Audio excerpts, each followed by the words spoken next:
Hello बच्चों, squares and square roots ये तो अब हम सीख ही चुके हैं। आज की क्लास में हम सीखेंगे क्यूब ऑफ ए नंबर। अब ये क्यूब ऑफ ए नंबर क्या होता है? Cube of a number is the number raise to the power 3।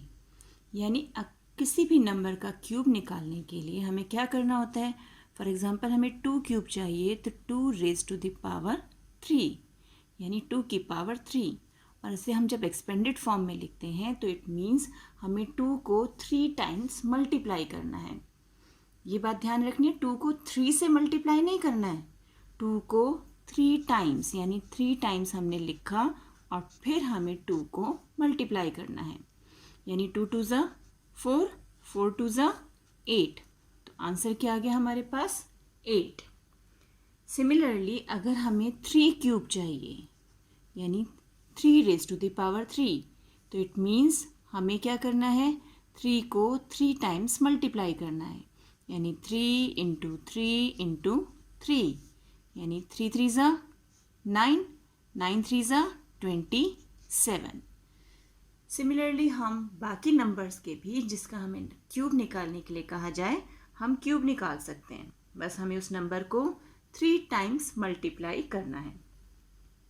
अब जैसे हमारे परफेक्ट स्क्वायर होते हैं उसी ढंग से परफेक्ट क्यूब भी होते हैं। अब हमें कैसे पता चलेगा कि कोई नंबर जो हमें दिया गया है वो परफेक्ट क्यूब है या नहीं? तो देखते हैं। मान लीजिए हमें एग्जाम्पल के लिए हमें कुछ नंबर दिया हुआ है 864।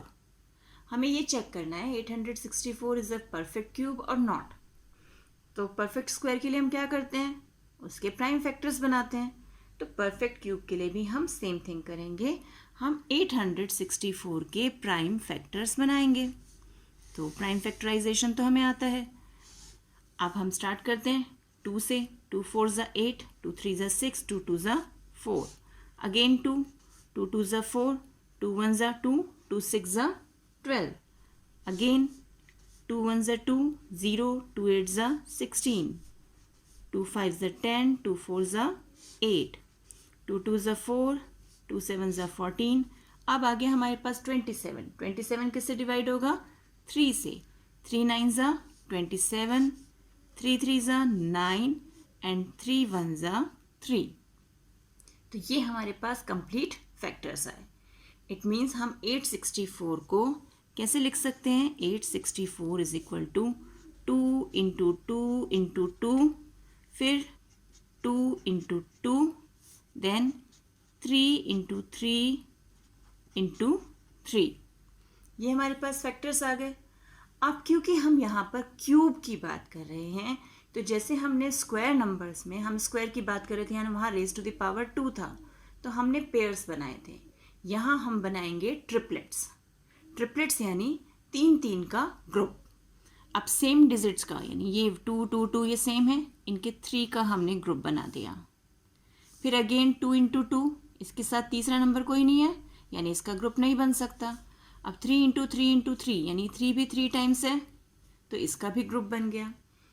तो अगर हमारे सारे ग्रुप्स बन रहे हैं, ट्रिपलेट्स कंप्लीट हो रहे हैं, कोई भी डिजिट नहीं बच रहा तो इट मीन्स वो परफेक्ट स्क्वायर है। लेकिन यहाँ पर परफेक्ट क्यूब है, लेकिन यहाँ पर क्या है? यहाँ पर इस 2 का ट्रिपलेट कंप्लीट नहीं हो रहा तो it means it is not a perfect cube. ये एक परफेक्ट क्यूब नहीं है।